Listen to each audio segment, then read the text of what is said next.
Y para una entrevista más de Parlante.cl estamos esta vez con Benjamín Walker, acá en T-Connection. Gracias, Benjamín, por darnos este tiempo para poder conversar. La idea de la entrevista es poder abarcar toda tu carrera desde los orígenes hasta llegar a lo que es el lanzamiento del disco en Sala Master. Ya, para iniciar, nos gustaría que nos comentaras cómo nace tu interés por hacer música.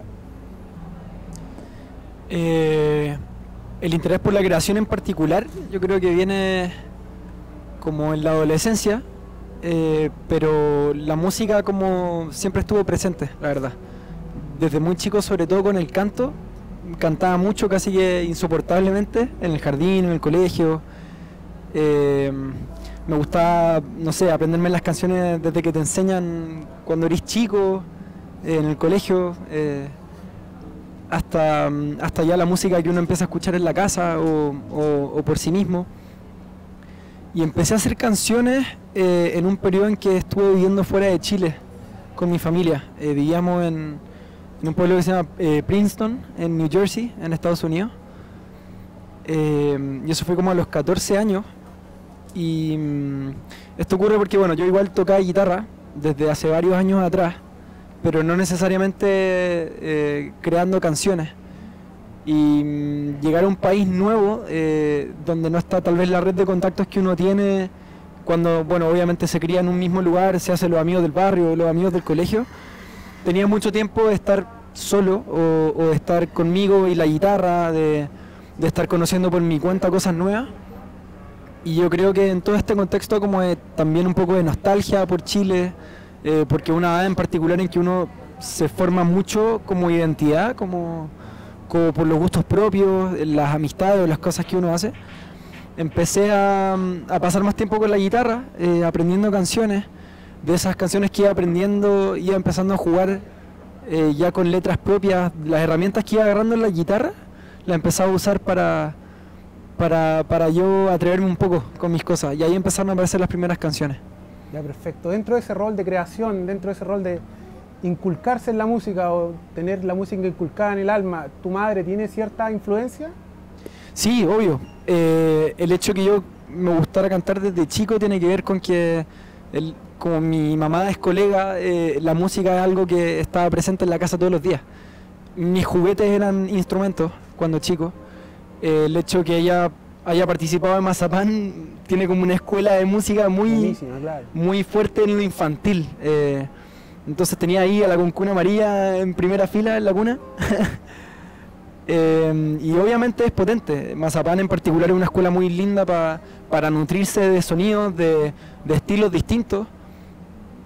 Y es chistoso porque me han preguntado mucho en particular por qué género de música yo hago. Y yo no me siento cómodo pensando en un solo género, y también eso, quizá ahora pensando en voz alta, puede tener que ver con eso, porque esa misma escuela de Mazapán, que varía por tantos estilos y épocas distintos, te genera el gusto como por encontrar lo bonito en las cosas diversas. Y yo siempre hago canciones que son muy distintas unas de otras en términos musicales. Entonces, en ese sentido, mi mamá me hace cantar por primera vez, me regala mi primer instrumento, me acerca a un estudio de grabación a los 11 años por primera vez. Yo presencio todo el mundo de la creación por ella, que es compositora también, de estar en el backstage, de producir una tocata. Me naturalicé en eso porque era parte de la vida de mi mamá, y yo, como buen menor de la familia, era chaperón con ella para todos lados. Perfecto. En esa época en que estaba en Estados Unidos, ¿componías siempre en español o compusiste también en inglés? Siempre en español, nunca he escrito en inglés, casi que religiosamente. Ya, perfecto. Me gusta, de hecho, te hablaba de nostalgia porque lo latino se me hizo muy presente estando fuera. Ya. Por chauvinismo, por ser latino, no sé, pero me encantó esto de llegar a un colegio un colegio público, en Princeton, donde me enfrenté a la realidad de muchos latinos inmigrantes ilegales, que era un gran porcentaje del colegio. Habían barrios de latinos con los que me relacionaba, con los que obviamente jugaba la pelota, porque eran los que tenían la cultura de jugar a la pelota. Y eran latinos que al mismo tiempo yo les despertaba mucho interés cuando me hacía amigo de ellos, porque ellos, siendo latinos, no se habían criado en Latinoamérica. Eran hijos de papás que habían cruzado ellos por primera vez la frontera. y me bajó mucho esto de querer mostrarles lo latinoamericano. Bueno, yo tengo una formación latinoamericana en guitarra. Yo estudié, antes de irme a Estados Unidos, estudiaba bossa nova en la escuela moderna de esos años. Y mi formación de guitarra de palo, de nylon, va desde el folclore argentino, chileno y brasilero. Y uruguayo también. Entonces tenía mucho que entregar y me aferré a eso muy fuertemente. Por eso mis primeras canciones son tan latinoamericanas en ese sentido. Ya. Hablemos un poco ahora de los referentes musicales que tú consideras tener. Ya en el sentido, hablemos de las, no sé, tal vez algún artista, algún referente musical y también de las cosas que tú te inspiras a la hora de componer. Hablemos de esos dos temas. Ya. A ver, es difícil el tema de las influencias porque siempre uno se nutre hasta las cosas más pequeñas. Una canción puede ser suficiente para hacer muchas otras, pero obviamente hay referentes importantes que son Pedro Aznar. Y digo Pedro Aznar porque en particular tuve la cueva, la fortuna así de conocerlo gracias a mi mamá. Él fue el productor de un disco de mi mamá de música brasilera, que se llama Brasil Amado. Yo tenía 11 años cuando pasó eso. Y eso significó que Pedro viniera a Chile a trabajar con ella, a pasar tiempo en mi casa. Y lo chistoso era que para mí era un músico argentino que venía a trabajar con mi mamá y no tenía idea de quién era. y años después, cuando yo ya empecé a escuchar música por mi cuenta, me cae la teja de, oh, cresta, tenía a Pedro Aznar en la casa, así como que hey. De Pedro conocí primero su música de solista, que fui como de atrás para adelante en verdad, porque conocí primero su catálogo folclórico, que me pegó muy fuerte, después sus primeros discos, no sé, estoy pensando en Cuerpo y Alma, o más atrás, David Goliat, de eso llegué a Serú Girán, de Serú Girán llegué a Charlie, entre medio a Spinetta, y ahí me fui permeando de mucha influencia argentina, la verdad. Además de lo que yo ya escuchaba en la casa, que era mucho Inti Illimani, por mi papá sobre todo. Mi papá escuchaba mucho Quilapayún, Inti Illimani y Víctor en la casa, más que mi mamá de hecho. Y está esa escuela en verdad, me gustaba lo de Pedro, también su diversidad. La diversidad siempre es un punto en el que recalo siempre, que va desde el rock, que va hasta el folclore, y lo interpreta uno y otro como si fuera lo único que hace. Eso siempre me ha llamado la atención. Llegué a Pat Metheny por Pedro Aznar, que fue parte de su banda, y yo toqué de hecho en Estados Unidos en una big band de jazz que era del colegio, que era muy potente a nivel interescolar, y ahí tocamos temas de Pat Metheny y yo hacía voces y yo cantaba las voces de Pedro Aznar.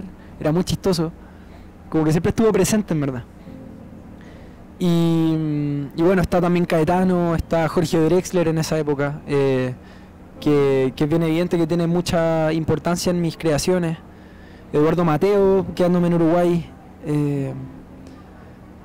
yo obviando los chilenos en verdad, Víctor, Violeta, Patricio Mans, que yo creo que se le menciona poco, para lo importante que sigue siendo, y del que tenemos que seguir aprovechando porque es un tremendo compositor de canciones. Yo creo que por ahí va la formación latina. Ahora yo de hecho estoy escuchando más música angla. Es chistoso, pero esa es mi formación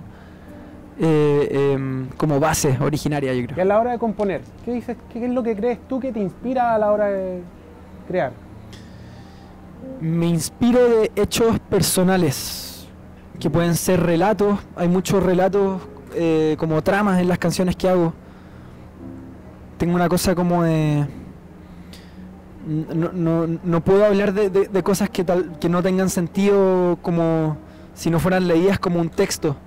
Como si, no sé, tal vez uno pueda leer la letra de Spinetta en cualquier canción y creer que eso es como corriente de la conciencia. A mí me pasa más como de, tal vez la escuela más de Drexler. Yo creo que por ahí tengo la cosa más lírica, de armar tramas en las canciones, y en ese sentido siempre tienen que nacer de hechos puntuales que me hagan sentido.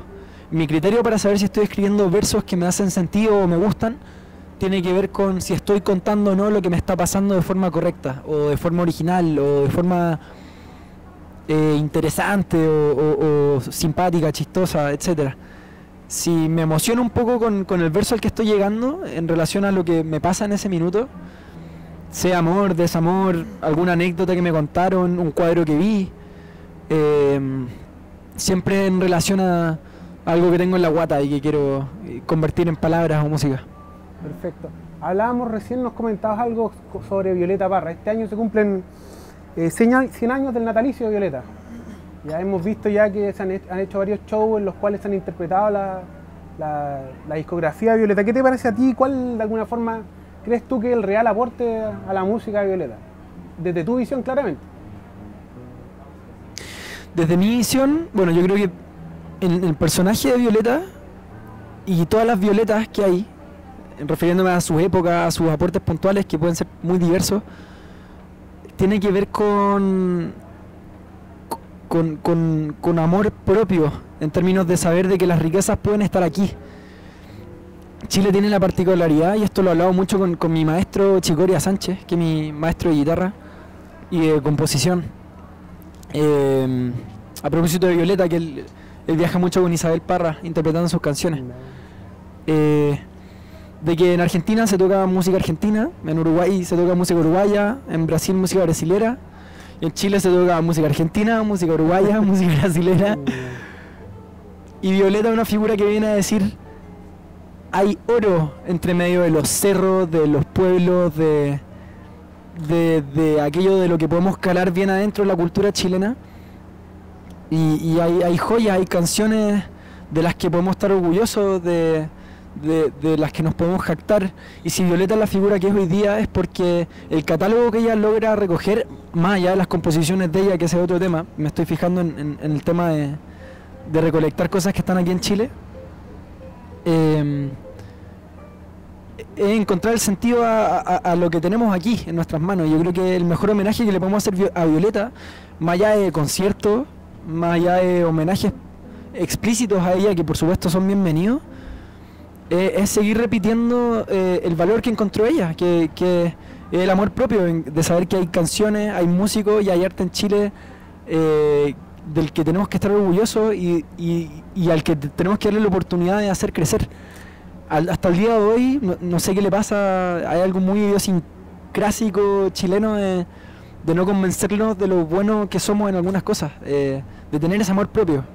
Y hay tanta música buena en Chile, de tantos estilos y escenas distintas, que el mejor homenaje que le podemos hacer a Violeta en su centenario es generar oportunidades para que las canciones que están en Chile florezcan, surjan, que los artistas que están aquí puedan vivir de su arte, que tengan la oportunidad de seguir haciendo canciones y que empecemos a querernos un poco más a nosotros mismos.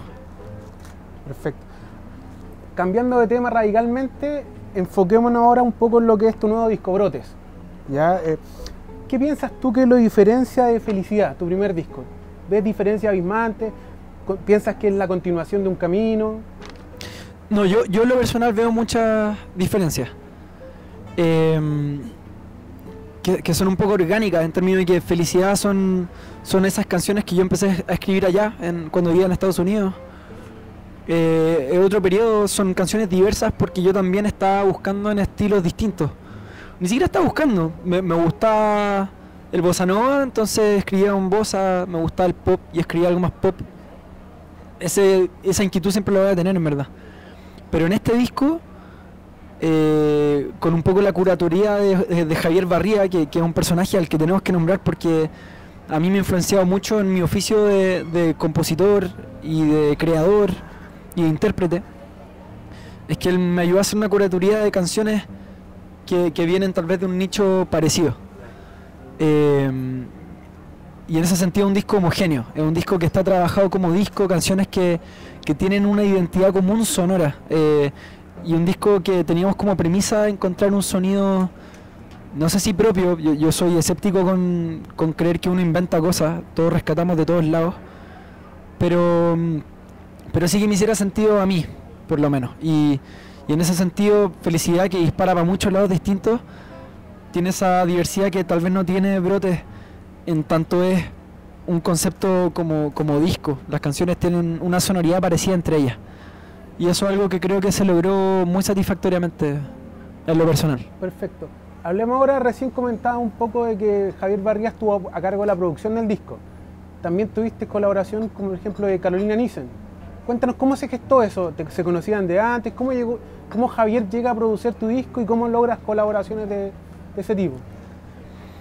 Esa es una historia con muchas anécdotas. Yo conocí a Carolina Nissen antes de conocer a Javier. Nos conocimos por la música. Yo trabajé con su pareja Claudius Riz, que él levantó Estudios Triana, donde yo he hecho toda mi música hasta ahora. Por Carolina llegué a un proyecto al que ella invitaron como compositora, un proyecto teatral mexicano, cuyo dramaturgo es fan total de Carolina Nissen, y él le pidió a la producción que la música fuera compuesta por Carolina Nissen. Fue así, y Carolina muy oportunamente me invita a ser parte de esto, un elenco de 3 países, hecho por actores colombianos, bailarines de danza contemporánea mexicanos, y quería la producción que fueran músicos chilenos, además de su compositora. Entonces me recluta a mí, y en un minuto, yo siendo muy admirador del trabajo de Javier Barría, estamos en una cena de la SCD, había mucho pisco sour y un catering muy rico, y entre los dos conversando de quién podría ser la tercera carta que faltaba para irnos a México, le sugiero a Carolina que invitemos a Javier, que estaba ahí presente, y en esa misma conversación, acercándonos, salió este trío de chilenos que partimos a actuar en esta obra mexicana, y de esa relación levantamos un show a trío que fuimos acompañando junto a la obra. O sea que los días en que no estábamos presentando la obra de teatro, buscábamos teatro en los lugares en los que viajábamos, Puebla, Ciudad de México, Hermosillo, Bogotá, Colombia, y fuimos mostrando nuestras canciones en formato trío. Entonces convivimos todo el 2016, ensayando para esta obra de teatro, ensayando para nuestro show, show que presentamos en la Sala Master, donde voy a lanzar mi disco. Y en toda esta convivencia me tocó relacionarme mucho con Javier. Justo antes de partir me tocó la oportunidad de trabajar una canción mía con Javi, que es Tu Valor, el único single que tiré en 2016. Y el resultado de eso fue tan bonito que eso, con la suma de la relación que armamos en este viaje a México, dio por resultado una amistad muy, muy linda y colaborativa. Llegamos a Chile ya con ideas muy cuajadas de lo que teníamos que hacer con el disco. Así que fue todo bastante natural y por suerte, porque el disco, yo creo que la intimidad que logró no hubiera pasado si no hubiera sido por toda la convivencia que hubo previo al trabajo del disco, que fue un proceso muy fortuito y del que estoy muy agradecido. Si tuvieras que definir Brotes en pocas palabras, de alguna forma, ¿cuáles son los conceptos puntuales que podrías nombrarnos de este disco? Lo propio, lo sincero. La idea de Brotes tiene que ver con encontrar sonidos que vengan de lo visceral, de la guata, canciones que nacen por una necesidad. Después de haber hecho el disco me topé con un libro de Rainer Maria Rilke, al que cito en el disco, en el arte del disco, que se llama Carta al joven poeta, que él intercambia correspondencia con otro joven poeta, que le pide a Rilke que opine sobre su obra, y Rilke le dice como respuesta a este joven que está incursionando en la poesía, le dice que no le pida que evalúe su obra, que una obra es buena en la medida en que sea un brote de necesidad, y de hecho él usa la palabra brote, y eso me lo topé después de haber escrito la canción, y esa frase es muy significativa con lo que está detrás de la canción y del disco, de crear canciones y elegir canciones que nazcan de hechos sinceros, de necesidad de escribir, de sacar de la guata cosas que uno necesite sacar. Y por eso en la carátula del disco estoy yo a los 6 años en México, que fue el país donde se gestó el disco. Está el tema de la infancia, de lo infantil, de no usar máscaras, de ser uno mismo quizás, de no tener todas estas construcciones que uno va creando en los años, de generar canciones sinceras. Eso es lo que está detrás del disco. Perfecto. Pasemos un poco a otro tema ahora, con respecto a la distribución del disco como tal. ¿Cuál es tu visión con respecto a distribuir los discos, la música a través de las plataformas de streaming y al contacto que genera el artista con sus fans, llamémoslo así, a través de las redes sociales. ¿Cómo tú abordas ese tema? Yo en lo personal lo abordo muy interpersonalmente. Yo creo que la industria, irónicamente para tal vez cierto sector, tal vez los que estamos más como comillas emergiendo, como se dice, es menos masivo, como la distribución, es menos masiva, pero es más significativa. Se pierde masividad y se gana significancia en el hecho de que es menos la producción de discos que uno va a distribuir, pero uno va a ser consciente en gran mayoría de a quién le está entregando su disco. Cada esa entrega de disco que uno hace, que por lo general son en las tocatas, va a tener mucho significado cada una por sí misma, porque uno conoce a la persona que está recibiendo esto, uno ve cómo tu música le afecta a esa persona, el cariño que esa persona tiene por el hecho de estar comprando tu música y recibiéndola y contándote de por qué le gusta o de la canción que le significó más y por eso te vino a ver tocar y se lleva este disco como recuerdo. Eso es muy potente y eso es más interpersonal, por eso la palabra. Pero claro, yo, a ver, me muevo muchas redes sociales, yo creo que eso ya es común a todos es una necesidad de cualquier artista hoy día. Manejar las redes, yo manejo todo, contesto... ¿Tú personalmente la...? Sí, yo manejo y contesto mensaje o inbox o correo que me llega. Y están obviamente las plataformas de streaming que ayuda a la parte masiva de todo esto. Obviamente hay un gran porcentaje de gente que tal vez no vaya a los conciertos porque no se está ahí, pero puede llegar a la música por las redes sociales. Y está esta cosa como más interactiva de contar tal vez más de cerca lo que uno hace, cómo crea canciones, por el Instagram, por el Facebook Live, por las distintas plataformas que difunden música. Y eso es bien estimulante, es bien demandante, porque al yo estar atendiendo todo, consume mucho más de lo que uno se imagina. Y uno tiene tal vez esta necesidad que es un arma de doble filo de tener que generar contenido muy seguido. Y arma de doble filo porque tal vez ese tiempo es necesario guardárselo para uno mismo para crear más íntimamente. Pero como están las cosas hoy día, está claro, necesidad de estar muy presente en las redes. Y eso hay que saber conocerlo y adaptarlo a necesidad propia, yo creo. A nivel de anécdota, ¿te ha tocado de algún lugar que tú nunca pensaste que te iban a contactar? ¿Te ha contactado alguien a través de alguna red social? ¿Te ha comentado sobre tu música? ¿De algún país en particular? Sí, hace poco me escribió un cabro de El Salvador que se había sacado mis canciones y me dijo que me iba a mandar unos videos, así que los estoy esperando. Pero y eso es lo que la riqueza que está detrás de las redes, de que un cabro en El Salvador esté escuchando, viendo tus videos, sacándole el rollo al acorde que tocaste en tu canción. Yo soy mucho de desafinar la guitarra, de armar afinaciones distintas, entonces no hago acordes como tan tradicionales. Y cuando veo que alguien le saca el rollo a eso, y te imagináis como toda la atención que esa persona le puso a la canción, así como yo mismo me he sacado canciones de otras personas, es un regalito muy fuerte, y de distancias tan lejanas. Público obviamente más latinoamericano, pero sí, eso me pasó hace poco, del Salvador. Acá en Chile también, los primeros meses en que empecé a publicar mi música, antes de que todo esto como que se masificara más, ya me llegaban mensajes de chiquillos, ponte tú en Chiloé, que me contaban que fogateaban con canciones mías. Eso es muy lindo. Chiloé nunca he tocado para allá, así que estoy esperando ahí para devolverle la mano.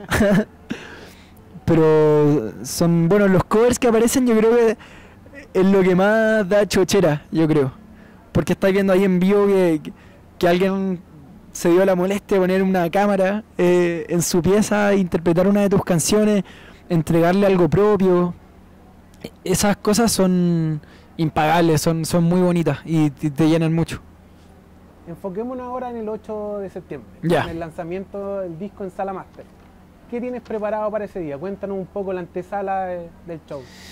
Bueno, el show es una oportunidad única de reproducir el disco con las características con las que fue registrado en el estudio. Principalmente porque va a haber un cuarteto de cuerdas, que es muy difícil de estar llevando como de un lugar a otro, porque no no es tan fácil andar con el cuarteto de cuerdas debajo del brazo. Así que va a estar el mismo cuarteto de Daniela Rivera, que fueron los que interpretaron las cuerdas en el disco. Van a haber invitados de lujo que son de hecho Javier Barría y Carolina Nissen. Cumplimos justo un año de cuando hicimos el concierto en Sala Master antes de irnos a México. Entonces esto es casi que un aniversario de esta amistad de la que fluyó tanto. Carolina también acaba de lanzar un disco que se llama Bosque, al cual nos invitó a mí y a Javier como colaboradores, como fit. Y eso te da cuenta un poco de lo importante que fue para los tres la relación que tuvimos en este viaje. Así que para mí lo más significativo por lejos es compartir este minuto con ellos, este espacio para compartir la música. Y bueno, la Sala Master es un espacio como cuya intimidad es muy ad hoc para acompañar las canciones de Brotes en particular. Brotes, que es un disco para acompañarlo con lluvia, con tecito, con sopaipilla. Son canciones que vienen muy de la guata y que se cantan de cerquita, casi que a las 3 de la mañana, como sin meter mucho ruido. Y esa intimidad, la Sala Master te permite generarla en las mejores condiciones posibles. Así que en ese sentido va a ser un show muy íntimo, muy especial, y que va a estar abriendo otro gran cantautor que admiro mucho, que se llama Martín Berríos, que está también apareciendo con sus canciones desde hace un poco tiempo. Y que admiro mucho, así que van a haber elementos para no perdérselo. Buenísimo. ¿Qué planes tienes para lo que queda del año? El resto del año mi preocupación máxima es estar interpretando mucho el disco, sobre todo fuera de Santiago, llegar a rincones de Chile a los que no hemos tenido la oportunidad de llegar. Es un disco que se puede tocar en muchos formatos, tanto en banda completa como a 2 guitarras, como ya lo estuvimos haciendo en el sur, en una gira que hicimos hace pocos meses, con Nicolás Sotomayor, mi guitarrista. Así que lo principal va a ser estar interpretando el disco en cada rincón que se pueda. ¿Alguna otra fecha confirmada aparte, obviamente, del lanzamiento como tal? Bueno, por ahí alguna en 18 a nivel más universitario, pero estamos tratando de programar algo más contundente a modo de gira. Estamos gestionando eso, ciudades a las que, insisto, no hemos llegado antes. Así que ahí por las redes vamos a estar anunciando la brevedad después del lanzamiento, donde vamos a estar tocando. Buenísimo. Javier, primero que antes que terminar, darte las gracias por el tiempo y pedirte que puedas de alguna forma enviar un saludo a la comunidad de Parlante que va a estar viendo esta pequeña entrevista e invitarlos al día 8 para que puedan acompañarte en el lanzamiento del disco. Genial. Bueno, un abrazo muy grande a todo el equipo de Parlante.cl. Son grandes difusores de la música chilena y eso hoy día se agradece muchísimo. Siempre han estado acompañando, así que muchas gracias. Y bueno, los invito a todos a este 8 de septiembre en la Sala Master.